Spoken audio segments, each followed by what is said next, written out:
గుంటూరు మిర్చి యార్డ్లో ఎలాంటి అక్రమాలు జరగలేదన్నారు మిర్చి yard selection secretary Venkateswara Reddy. Vigilance తనిఖీలకు సంబంధించి తమ వద్ద ఉన్న ఆధారాలను ఇచ్చామని తెలిపారు.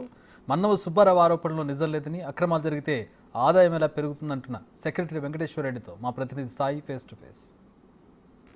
ప్రస్తుతం ప్రపంచంలోనే అత్యంత పేరుగాంచిన గుంటూరుకు సంబంధించిన మిర్చి యార్డుకి సంబంధించి అక్రమాలు జరిగాయనే విధంగా కూడా ఆరోపణలు వినిపిస్తున్నటువంటి పరిస్థితి ఉంది. ఈ నేపథ్యంలో విజిలెన్స్కి కమిషన్కి కూడా ఫిర్యాదులు అందినటువంటి పరిస్థితి నేపథ్యంలో విజిలెన్స్ అధికారులు గత కొద్ది రోజులుగా కూడా మిర్చి యార్డులో తనిఖీలు చేపడుతున్నారు. అయితే అసలు ఈ అక్రమాలు జరిగాయా, ప్రస్తుతం ఎలాంటి పరిస్థితి ఉందనేది మిర్చి యార్డులో తెలుసుకునేటటువంటి ప్రయత్నం చేద్దాం. మనతో పాటు సెలక్షన్ సెక్రటరీ అయినటువంటి వెంకటేశ్వరరెడ్డి గారు ఉన్నారు, ఆయనతో మాట్లాడతాం. సార్, ఏంటి సార్ ఈ ఆరోపణలు ఏంటి? అసలు నిజంగానే ఆరోపణలు ఈ కమిషన్ కొట్లు ఎవరికి తెలియకుండా వేరే వాళ్ళకి ఇస్తున్నారు అంటున్నారు.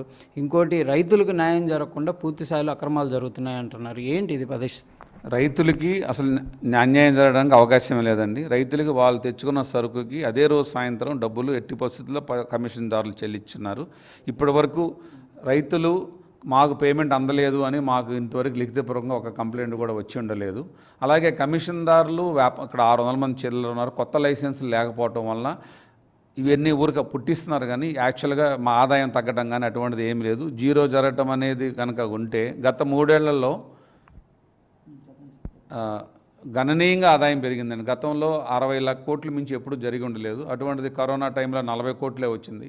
తర్వాత 21, 22 నుంచి 80 కోట్లు ఆదాయం వచ్చింది. తదుపరి 23, 22, 23లో 90 కోట్ల ఆదాయం వచ్చింది. మొన్న లేటెస్ట్గా మొన్న 24 మార్చి నాటికి ఎప్పుడు చరిత్రలో లేనంత విధంగా 101 కోటి ఆదాయం వచ్చింది.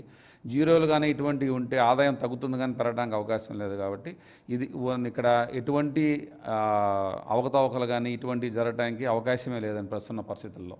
అంటే ప్రస్తుతం కమిషన్కి సంబంధించి ఎవరైతే లైసెన్స్ పొందిన వాళ్ళు కాకుండా బినామీలు ఉంటున్నారు అనే విధంగా కూడా వినిపిస్తుంది. అది దాన్ని ఏమంటారు?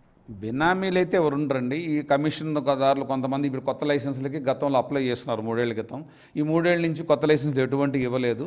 సో వాళ్ళు ఆ లైసెన్సులు వాళ్ళ ఎవరైనా తెలిసిన వాళ్ళ ద్వారా ఆ సంబంధిత కమిషన్ కోర్టులో వాళ్ళు కలిసి పెట్టుకుంటున్నారు, కానీ అసలు బినామీగా వ్యవహారం జరగడానికి ఛాన్సే లేదని. ఈ ఫిర్యాదు ఎవరైతే చేశారో మాజీ చైర్మన్గా ఉన్నటువంటి మన్నవ సుబ్బారావు గారు ఒకటే అంశం చెప్తున్నారు.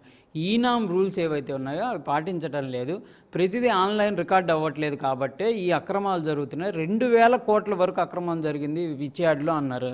ఎట్లా ఈనాంలో అంతా రికార్డ్ అవుతుందండి. అంటే మల్టిపుల్ బిడ్డింగ్ జరగట్లేదు, కానీ ఈనాంలో ప్రతి ట్రాన్సాక్షన్ రికార్డ్ అవుతుందండి.